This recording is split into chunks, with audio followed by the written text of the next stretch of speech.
Good afternoon from the Water Utilization Learning Center. My name is Brian Olson. I'm out here at the Learning Center, actually out where we typically have our weeds research, and it's kind of a cool, cloudy day, and I'm out here with Carl Coburn, our crop protection TDR. And so, Carl, we're coming up here in early spring, and we obviously are going to be planting corn here in April, but what are some things to look at when we're looking at weed control for corn? I think the big thing to start out with is knowing what species you have out there and maybe what resistance levels might also be out there, what maybe chemistry classes the particular weeds you're chasing are resistant to. So having a good idea of what resistance is out there will help you have a good idea of what chemistries you need to use to burn down what's already emerged. Yeah, and here we are. It's March 26th, and I noticed as we were walking out, we've already got kochia popping up out of the ground there. So if we've got kochia out in the field, what would be some recommendations for those farmers if they're going into corn? Yeah, so for kochia, particularly at the stage it's at right now, it might be kind of difficult to control with how little it is. It can be kind of hairy this time of year when it's really small, and so you can have a hard time getting herbicide droplets to penetrate into the leaf.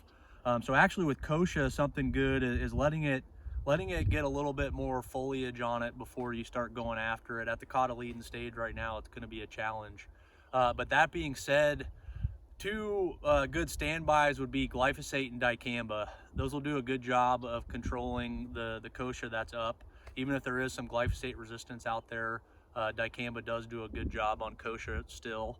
So that would be a good two things to rely on. And then thinking about if you know you're going to be going to corn, and you're thinking about how long it's going to be before you're planting corn, there can still be a lot of weed emergence after you maybe spray your burn down, but before it comes time to plant. So having a residual chemistry in there with the dicamba and glyphosate is not only going to help enhance your burn down of what's up, but also give you some residual control. So something like Balance Flex, something like Corvus will enhance that foliar control and then also give good residual. And so when you think about using Balance Flex or Corvus to give you some burn down, choosing the right adjuvant is going to be really important. So you can look at the label for what adjuvant you might want to use with that, but that would be a call out. And then also having in atrazine with it is going to, again, give you a kick on the kochia, help give you some residual control to get you to when it comes time to plant. Okay, so if they do by chance go out with something, like you said, a part of an application with Corvus or Balance with a little bit of atrazine, can they come back at planting time and maybe freshen up the residual component? Yeah, you can. So that's where choosing the right rate, if you are going to use it now early, choosing the right rate, maybe on the lower end of the rate range to leave you enough room to, like you say, freshen that up at planting time. In most cases, you will be able to get 2 applications in and still stay under that total amount restriction. But make sure you're looking at the label and matching that rate to the soil type that you're dealing with on your farm is going to be important. So what if they've got some weeds like mare's tail? What would be the recommendations there?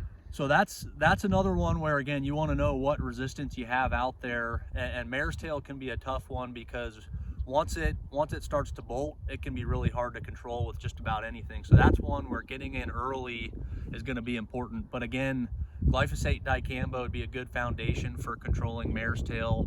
And then that's another one where Balance Flex or Corvus with atrazine will do a really good job.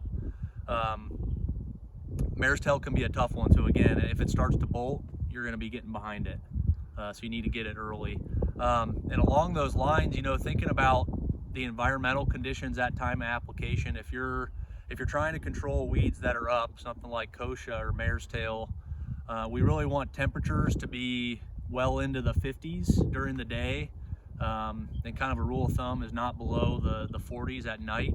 And having a sunny day out there when you're spraying will really also help you with controlling what's up. So not just picking the right chemistry, but also trying to get the environmental conditions to where you're going to have active growth on that weed so that it can take up the herbicide, move it to where it needs to move, and then die.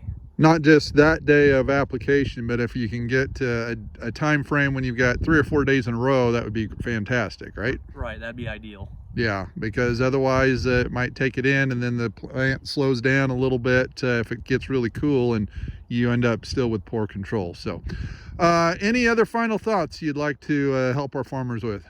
I'd say just make sure you know pairing the herbicides they're using and knowing what crop you're going to be going to. If you're going to spray a field with something like atrazine and Balance Flex or Corvus, be sure that you are going to plant that to corn, and there's not a chance that you might switch it to soybean or sorghum or something like that. So just make sure you're sure about that, and that'd be about it. Okay, well with that, we'll talk to you next week about some soybean weed control topics, and we'll talk to you later about other agronomic topics from the Learning Center. Thank you.